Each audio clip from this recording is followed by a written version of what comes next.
नमस्कार दोस्तों, समय के माध्यम से हमारी मधुर यात्रा में आपका पुनः स्वागत है। आज हम हर किसी की फेवरेट फ्रोजन ट्रीट आइसक्रीम की ठंडी उत्पत्ति के बारे में गहराई से जानकारी लेने निकल रहे हैं। जब बात आती है गर्मी से राहत दिलाने की, तो क्या आपका मन भी आइसक्रीम की ओर जाता है?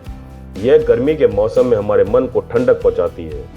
आपने कभी सोचा है कि यह आइसक्रीम हमें कहाँ से मिली? क्या आपने कभी सोचा है कि दूध, चीनी और स्वादों का यह आनंददायक मिश्रण कहाँ से उत्पन्न हुआ?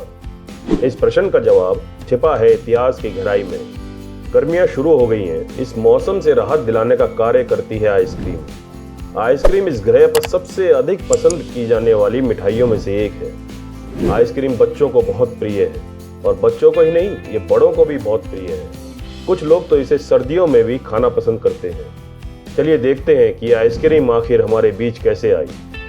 वर्तमान में फलों और दूध के मिश्रण से तैयार आइसक्रीम अपने शुरुआती दिनों में फलों और फूलों के रस और चावल के स्वाद के साथ खाई जाती थी। आइसक्रीम की शुरुआत कब हुई, इस बारे में काफी मतभेद है, पर मौजूदा साक्ष्यों की माने तो 400 से 500 ईसा पूर्व फारसी साम्राज्य के लोग बर्फ में फलों के रस को मिलाकर खाते थे। वहीं 323 से 256 ईसा पूर्व में सिकंदर बर्फ में शहद और फूलों के रस को मिलाकर पिया करता था, और 200 ईसा पूर्व में चीन के लोग दूध और चावल में बर्फ मिलाकर खाते थे।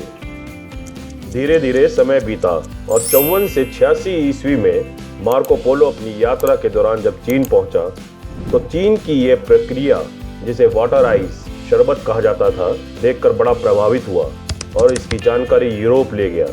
क्योंकि उस समय फ्रीज तो हुआ नहीं करते थे, इसलिए बर्फ को पहाड़ों से इकट्ठा करके उसका इस्तेमाल किया जाता था। इसे अधिक समय तक ठंडा रखने के लिए नमक भी मिलाया जाता था। धीरे धीरे ये प्रक्रिया विश्व भर में फैल गई। हालांकि 1700 ईस्वी तक आइसक्रीम की पहुंच केवल अमीर लोगों तक ही थी। 1776 में इसे कारोबार का रूप मिला। 1840 तक यह आम जन की पहुंच में आ गई। 1904 में आइसक्रीम को कोन का आधार मिला। अनेक फलों, रंगों व खाद्य सामग्रियों से तैयार रंग बिरंगी अलग अलग फ्लेवरों की आइसक्रीम अब गर्मियों की विशेष साथी बन चुकी है। चुनने के लिए इतने सारे स्वादों के साथ केवल एक को चुनना कठिन है। आपको कौन सी आइसक्रीम और कौन सा फ्लेवर पसंद है, कमेंट करके जरूर बताएं। यह है आइसक्रीम की सफर की कहानी, जो ले आया हमारे जीवन में मिठास और ठंडक का अनुभव। इस स्वादिष्ट यात्रा में हमारे साथ शामिल होने के लिए धन्यवाद।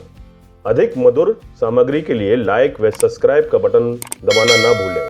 अगली बार तक खुश रहें और मस्त रहें। धन्यवाद।